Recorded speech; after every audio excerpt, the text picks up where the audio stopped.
À court terme, on rejoint l'équipe de 100% Nouvelles. Allons retrouver notre collègue Mario Dumont pour notre segment politique. Bon après-midi, Mario. Bonjour. Alors, c'est toujours l'impasse entre Québec et les syndiqués, le Front commun, les employés du secteur public qui ont rejeté l'offre bonifiée du gouvernement Legault. On va écouter ensemble la présidente du Conseil du Trésor, Sonia Lebel. Écoutez, c'est plus d'1 milliard de dollars récurrents de l'argent des Québécois qu'on vient de rajouter à la table de négociation. Donc, je pense qu'on a tout ce qu'il faut sur la table présentement pour discuter sérieusement. D'ailleurs, je pense qu'on va laisser les discussions se faire aux tables de négociation. Mario, comment tu vois la suite? Bien, je veux dire que dans les 24 dernières heures, là, ce qu'on avait d'optimisme en a pris pour son rhume, là. Parce que là, hier soir, le gouvernement a fait une offre quand même importante, rajoutée, bon, la ministre vient de le dire, pas mal d'argent sur la table. On pouvait espérer, en tout cas, que ça relance la négociation sur de nouvelles bases. Écoute, ça a été quasiment instantané, là, dans l'heure ou dans les 2 heures suivantes, c'était une offre déjà rejetée. Il reste juste la FAE qui ne s'est pas prononcée là-dessus, qui a fait une contre-offre, là. On a eu la nouvelle, elle aurait fait une contre-offre cet après-midi, aujourd'hui ou après dîner. Bon, est-ce qu'on peut rêver un progrès tout à coup du côté de la FAE? Et ce matin, Julie, je sais pas si tu as suivi en direct là, le point de presse du Front commun, où ils ont pris les 4 dirigeants syndicaux du Front commun, ont pris la parole tour à tour. Tu disais, ouais, on n'est pas sorti de l'auberge, là. Tu sais, les points, là, c'était un après l'autre, puis ça marche pas, puis ça marche pas, puis l'argent, puis là, en région, les cas particuliers en région, puis tous les autres métiers. On a parlé des enseignants, des infirmières, puis tous les autres métiers qu'on a oubliés. Là, à un moment donné, tu venais essouffler, là, t'écoutais tout ce qui n'est pas réglé.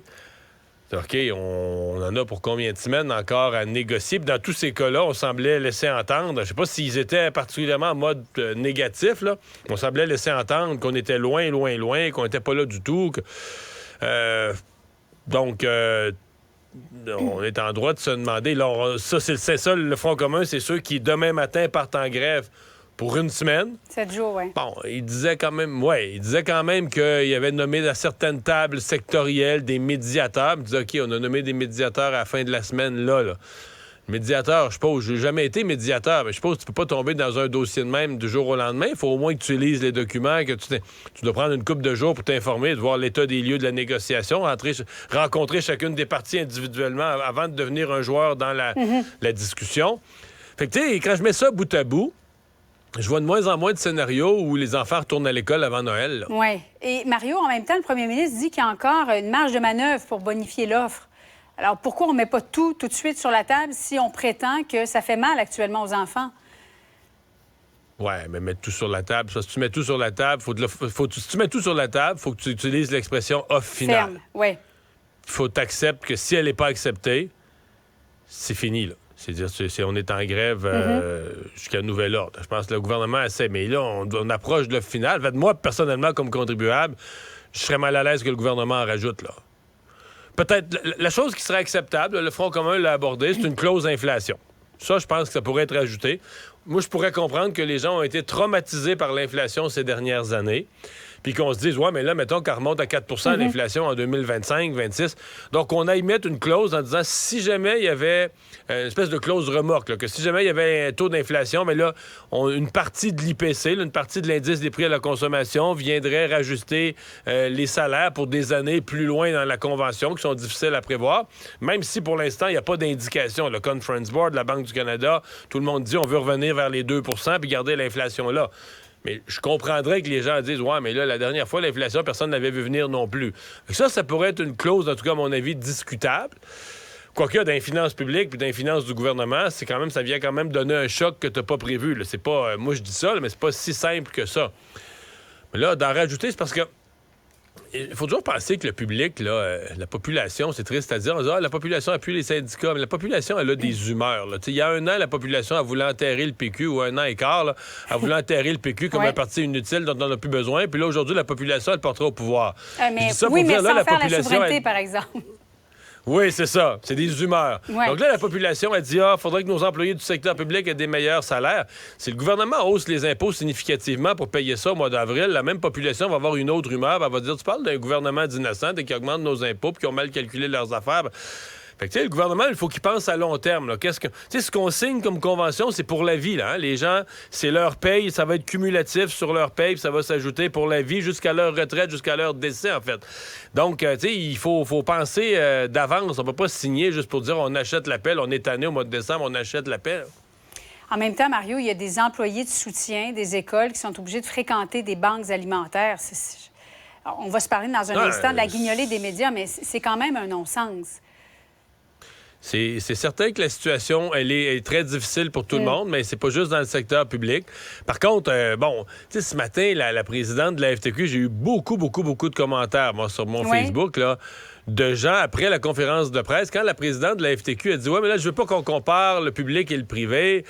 C'est deux affaires. » Puis elle dit « Le public, on gagne moins. » Puis beaucoup de gens qui soulignaient « Oui, c'est vrai que les salaires, présentement, sont un peu moins élevés dans le secteur public. » Mais tu sais, dans le secteur privé, les gens qui gagnent, mettons, 5-10 % de plus, peut-être qu'ils y renonceraient si tu t'allais les voir, toi, puis tu leur disais « Es-tu prêt à renoncer à ton 5 % supplémentaire en échange de la sécurité d'emploi, d'un emploi à vie, en échange d'un fonds de pension du secteur public, en échange des programmes d'assurance dans le secteur public? » Peut-être qu'il y a des gens qui y renonceraient, parce que dans le privé, t'as pas toujours tous ces ajouts. Tu as ta paye, dans certains cas, il y a des assurances, quelques-uns, un fonds de pension, c'est de plus en plus rare. Mais tu sais, dans des petits emplois, dans le PME, dans le privé, t'as pas tous ces avantages-là. Donc, tu sais, quand on parle de rémunération, il faut regarder la rémunération globale. Parlons-en de la guignolée des médias qui se tient aujourd'hui partout à travers le Québec, Mario, parce que on s'en parlait, les banques alimentaires sont devenues quasiment un service, Mario.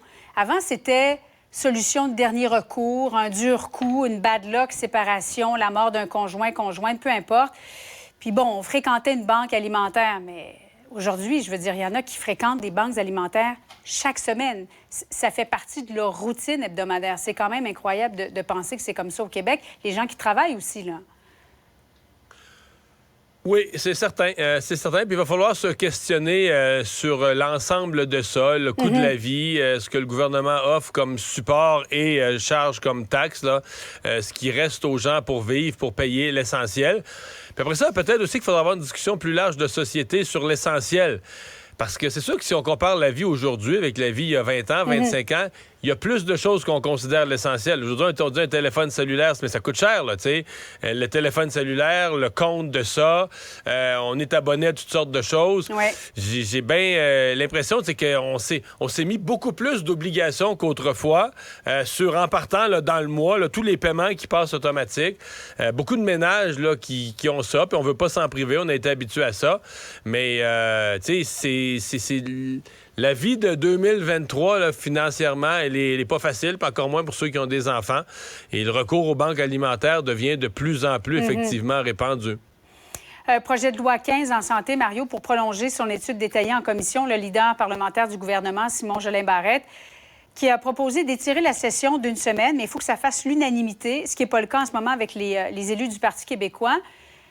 As-tu l'impression que c'est une question de jour ou que les élus auraient besoin de plusieurs semaines vraiment pour bien terminer l'étude détaillée? C'est un long projet de loi, on se comprend.